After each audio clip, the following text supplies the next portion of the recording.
On a story that may further strain the relationship between the U.S. and Russia. Reports today saying that the Russians are developing a, quote, unstoppable missile. So high-tech, no other military in the world has anything like it. Why are they doing this? KT McFarland, former Deputy Assistant Secretary of Defense for President Reagan and former National Security Council staff member with me here. Good morning to you. Good morning, Bill. What is it capable of? It's really a sort of upgrade of what happened before. It's got the same range as the previous missile, but it's got the ability now to sort of individually target and track. It's a cruise missile, and a cruise missile operates by having pictures in itself as it flies over of the ground. And so you can change where the route of the cruise missile goes by matching it with what it sees on the ground. So it can change its direction, it can change its target? It can retarget. Well, we can do that. Yeah, but this one is one that we don't see as easily. The important thing about it, though, is not so much the capabilities of this particular missile, is what does it say about what Russia's doing throughout its foreign policy? Tell me about that. It's getting much more aggressive. I mean, in the east, Russia is building a new pipeline, the Nord Stream, to deliver natural gas to Eastern and Western Europe, so that now that, with its southern pipeline, Russia now controls all of the energy, all of the gasoline, gas supplies to Eastern and Western Europe. It could flip that switch anytime it wants. So it could use it as a It absolutely has used it. Pawn or a ploy. It has in the past. It has with Ukraine. Remember 2 years ago when they turned it on and off? All right, so that's to Russia's west.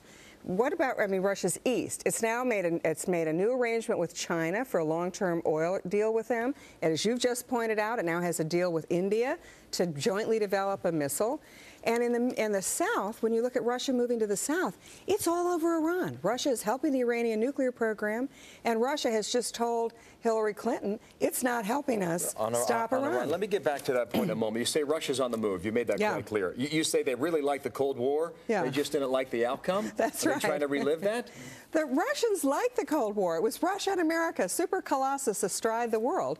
And what's happened in the period since? Well, Russia's sort of fallen off this colossus thing. And so when Obama went to Moscow and he lectured Putin about the Cold War and the Cold War is over, Putin doesn't want to hear that. He liked the Cold War. You just didn't like the outcome. They want to play it again and win it. 2 points on this. Why did we drop the missile defense system then? That seemed to be welcome news in Russia. Sure. What did we get for that, Kate?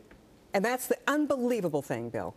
We had this one hammer that we could have held. We had the bargaining chip of the century. That missile shield drove the Russians nuts, because to do it, we would have had American personnel in Poland and the Czech Republic right on their border. They did not want that. So in your view, we threw the trump card and it's now on the table and it's no longer in our hand. The White House says, listen, we've got other technology that we can build it, it can be cheaper, we can develop it faster, and we don't have to wait on this missile defense shield. Even more of a reason to have traded it for a high price if we didn't want it. The Russians would have paid dearly to get that dropped. We just did it as a goodwill gesture. Have we gotten anything in return? No. All right. Are they helping with this Iran? You No. mentioned Iran. Let's go to that topic now. What has Russia done to stop a nuclear program? Nothing.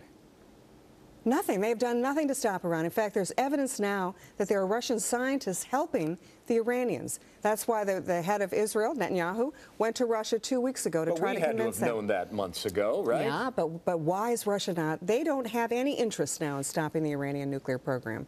They don't have any reason to be nice to us. We've just given them the best chip we had, which was that missile defense program. And the Iranians are a business proposition for them. They're helping Iran. They're selling weapons to Iran.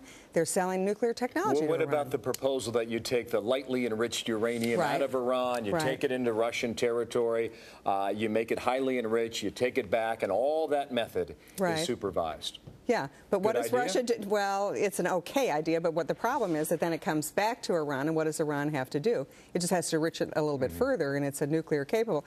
You know, enriching uranium, think about your washing machine and the spin cycle.